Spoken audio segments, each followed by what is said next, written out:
forward, important to note about the ring road, you can see the picture now. There is also somewhere near the urban market, the Emotan statue. The Emotan statue houses the burial ground of the Emotan as at way back then, the reign of Abariwari.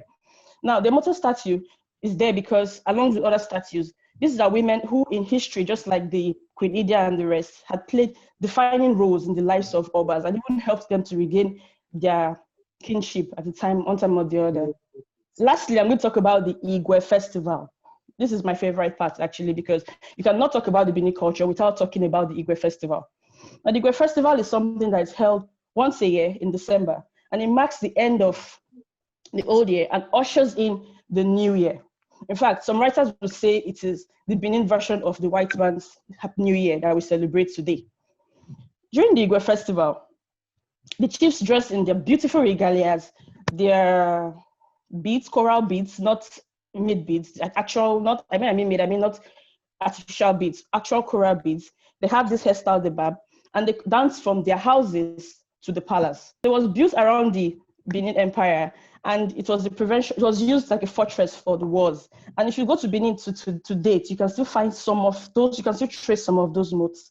So because of time, I mean, if I keep going on, I'm just going to keep going on and on and on about Benin traditional heritage and the rest of them. So because of time, I'm going to stop here, and these are my 5 best tourist destinations in Nigeria. Thank you. Thank you, Ikechi. It's a privilege to be here. Well done for activating season 2 of 7 Wonders of Nigeria. As you know, I was actively involved in season 1. And I know, and I want to say categorically clear here, that 7 Wonders of Nigeria, has the best structure for activating domestic tourism in Nigeria. And in season 1 of the first expedition, it threw up 55 sites. And I remember your quotation in launching that season 1.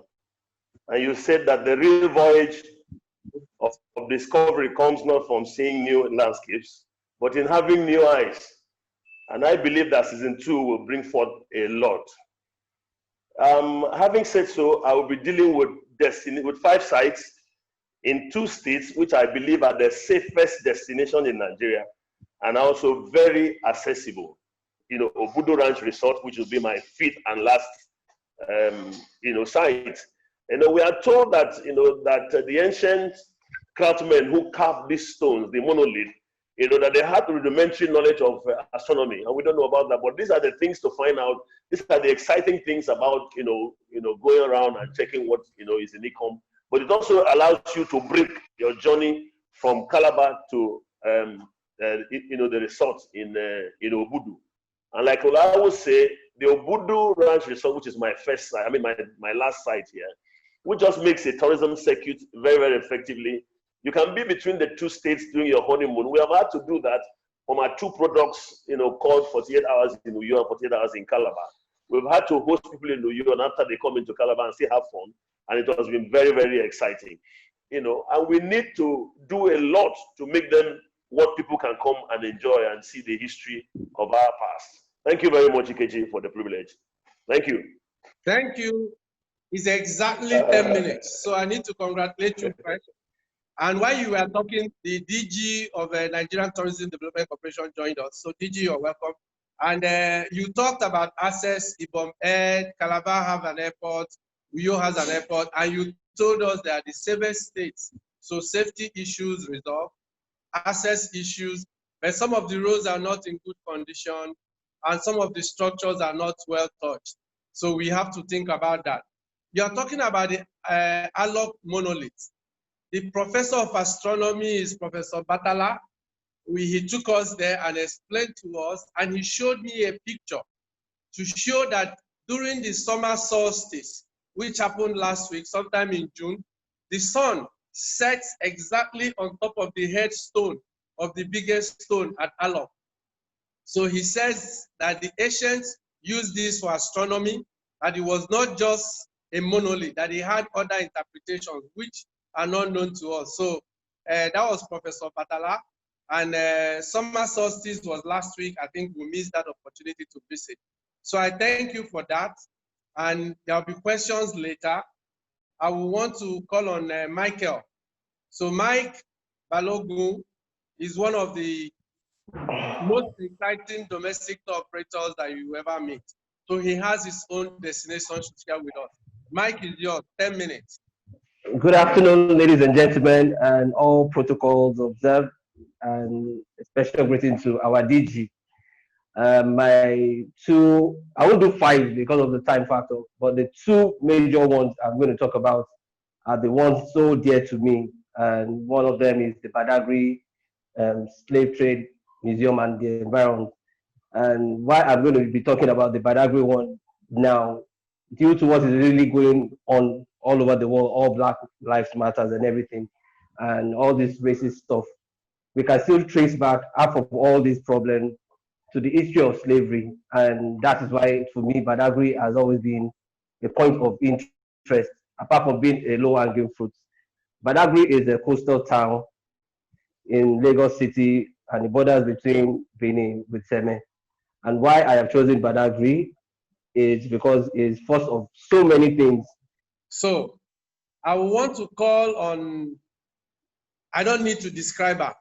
She's one of the hot shots, the stars, one of the young success stories of tourism in Nigeria. She's known as social prefect, and her name is Chiamaka Ogwekwe. So Chiamaka, it's your turn now. Let's know. I know you've been to all these places, but share with us.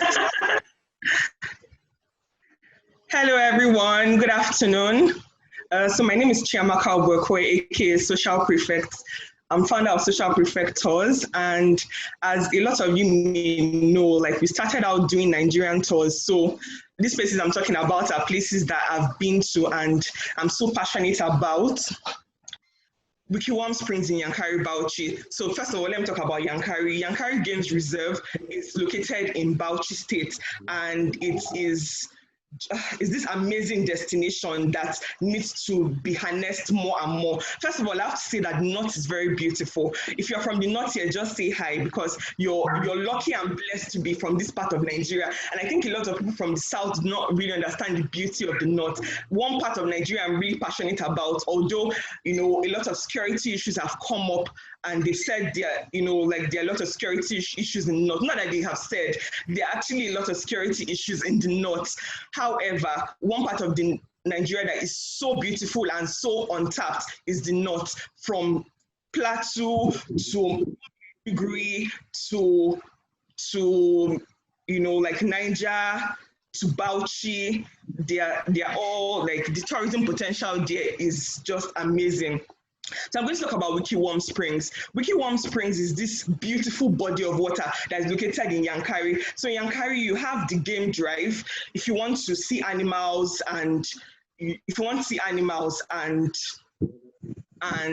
experience nature, Yankari is an amazing place for that. So you can see animals and experience nature there. But one particular place in Yankari that I'm going to pinpoint today is the Wikiwam Springs. And the Wikiwam Springs is just this beautiful body of water that remains warm throughout the year. Like, no matter the weather or no matter the time, it remains warm, and it is blue and neat, and you can even see a pin drop from down, like from underneath, and it's just so beautiful and breathtaking.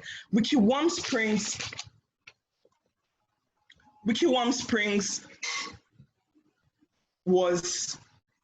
is one of the places that I really love to visit. I've been there twice, and like anytime I go there and want to swim in the water, like I never want to leave. It's just so beautiful.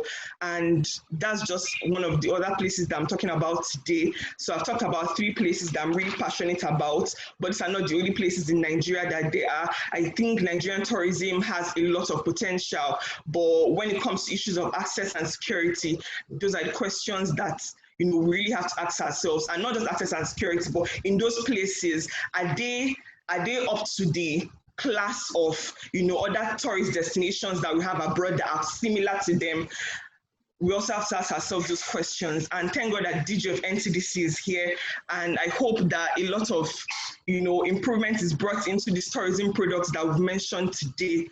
Thank you. Thank you. Just right on time, all right? I need to thank you. I also know while you were talking, I was told the former Commissioner of Tourism, Lagos, Oga Steve Ayorinde is here. Some state commissioners of tourism joined in, and people from ministry in Abuja. So you're all welcome here today. All of you touched on the kind of things that people wanted to hear about. Gigi, we thank you. We talked about Ikogosi, that was Namure, Ikogosi, Obudu, Masiriga in Kaduna, Abuja as an adventure place. You talked about Benin and the wonderful moats of Benin, which is one of our past 7 wonders of Nigeria. So you talked about Obudu was also there. The Remlord took us to Ibom Resort and the Bridge of No Return. There are 2 sites of no return in Nigeria. Ogada, you're welcome. 2 sites of no return in Nigeria that are popular. The most popular one is the Badagry own, but now we know there is one in Akwa Ibom. We also have the Amalgamation House in Uyo in Cross Akwa Ibom. We have the residency in Calabar. We have the Alok Monolith, and we have Obudu. Remember, these sites they are talking about are in different parts of Nigeria. You had Southwest, you had South-South, you had North Central, you have North-East. Okay, North-West and South-East we are in touch today. Fumi took us to the heart of the Southwest, to Old Oyo National Park, to Olojo Festival, to Ashofi Festival. And some of the things you see how we are those Ashofi things. And took us to one of the greatest war sites. I think we should give attention to these war sites. The Ekiti Parako, the Ekiti Mesile. These are wonderful places that I think we should visit. And she brought up one of the most important things I want us to talk about in tourism in Nigeria, and that is the issue of toilets at our tourism sites. I have been to many places and I know that the toilets are not up to scratch. Some don't even have toilets. I don't want to talk about my own experience. So I thank you all today. And Chiamaka talked about the Yankari. So each one of these locations have resorts, but Remlord told us that it's only Ibom that has a 5-star. That's the PAMSEC of the Federal Ministry of Tourism. Madam Grace, you're welcome. We can see you. So yeah, so we have this. I think we should allow Madam Grace and the DG of NTDC to greet us. Maybe, Madam, you want to say something to us before we sign off? Everybody, can you hear me? Yeah, we can hear you, Madam. I'm so grateful. I'm so happy that you are holding this virtual meeting. I heard this is the 2nd edition. Yes. It's a great work you are doing because we really need to get these sites documented so that our investors and our tourists, we know these places we are talking about. I listened carefully. I've heard all the sites you have mentioned, and I know there are much more in Nigeria. But what I want to encourage us is that we should try and document these sites so that people will be able to see these sites and appreciate them and also make effort to visit the sites. Because without documentation, we will just be talking. So that's all I just want to add to your discussion, and I wish you all the best. Ikechi, you are doing a good work. All the best to all of you. Thank you, Madam. Thank you. Maybe we'll take on the DG of NTDC. Maybe he has some words for us. Sir, you can unmute your phone. Yes, all my guys are here. Good afternoon. Sorry, I was about to run away because the generator is running for me alone in the office, and that is near criminal. I'm glad that we are focusing on domestic tourism now because I think it's something that is going to benefit both the tourism industry and every Nigerian that consumes what is domestically available to us. We are in the middle of a pandemic that's going endemic, and I think this is a fantastic opportunity because we have this freeze for us to use it wisely to do certain things that you have all mentioned in terms of complaints about the tourism industry. For once, Dubai and Nigeria are on par. They are the same place. Nothing is going on in Dubai. Hotels are empty, airports are empty, restaurants are empty. Same thing here. We are frozen in time, static.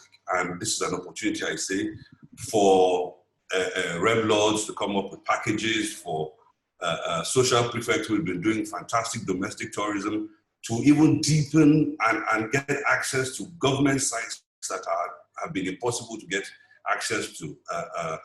Embrace technology that you have always embraced, especially the disruptive technologies, to bring into play the new COVID compliance, touchless, remote access way of doing things.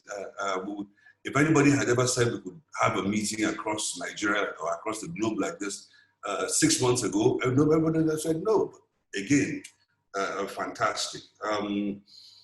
Please, everybody knows the owners of assets, tourism assets, the people who own it in the different states. It is important that you echo to them for them to invest. They are to build the toilets, the clean water, the sitting area, the accommodation, all those things. And I think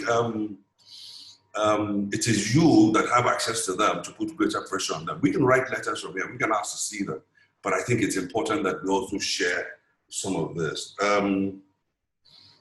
It's fantastic that Nigerians are in Nigeria. It's, you know, in March, $3.7 billion was added to our foreign reserves. That's a remarkable figure considering that we're earning much from oil.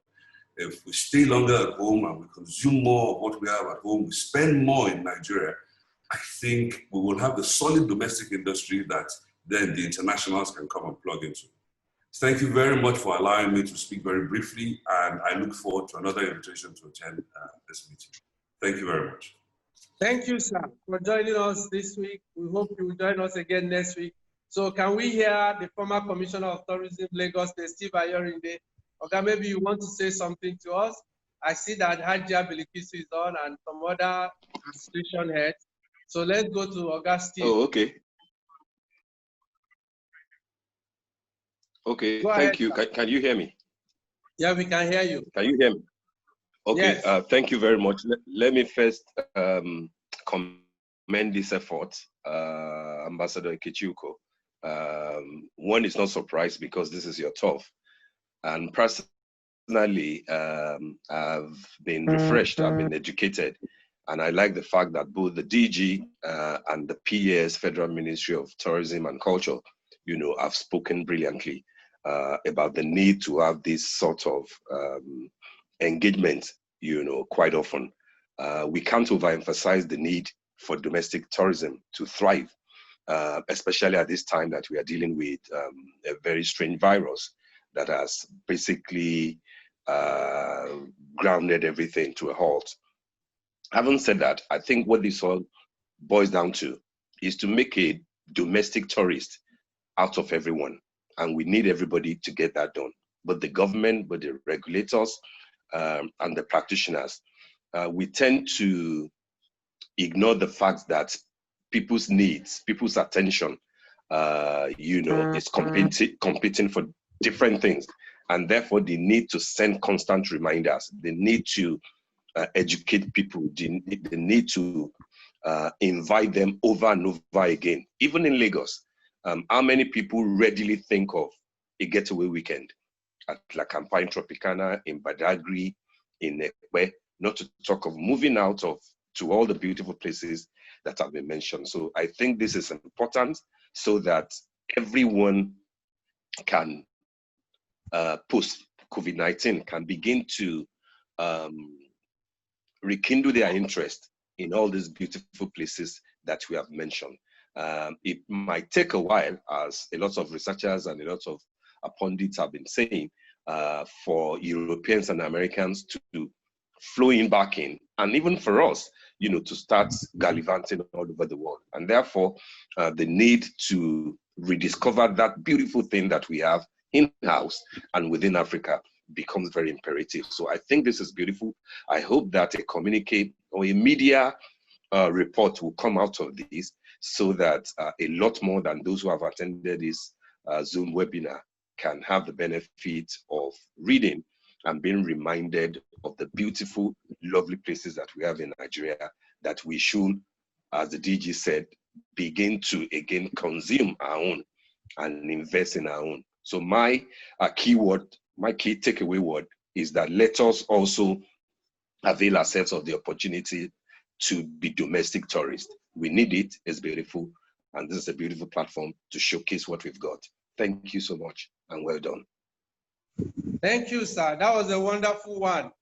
And for next week, the same time next week, we have the former BOT chairman of NANTA, who is the CEO of Dia Travel Bureau Port Harcourt, our own Steve Isokari. He will be on from Rivers, Port Harcourt. We have Justina Ovat of Calabar Hospitality House. She's going to give us her own sample. And one of the best tour operators and tour guides in the southeast of Nigeria, John Paul Ezani. He has been everywhere in the south. He will be on next week. We have Olubenga Sunday, the Barakwa tourism agenda. He has wonderful stories to tell you. So I think we should sign on to watch him. And of course, Obina is coming on next week. So these are your 5 guests for next week: Justina Ovat, Steve Isokari, John Paul Ezani, Obina Emenike, and Olubenga Sunday. So I thank you for joining on today. And usually if you have questions, I've been reading some of your comments, that's why we're talking. So next week will be 1 hour 30 minutes, and as many people as possible can join.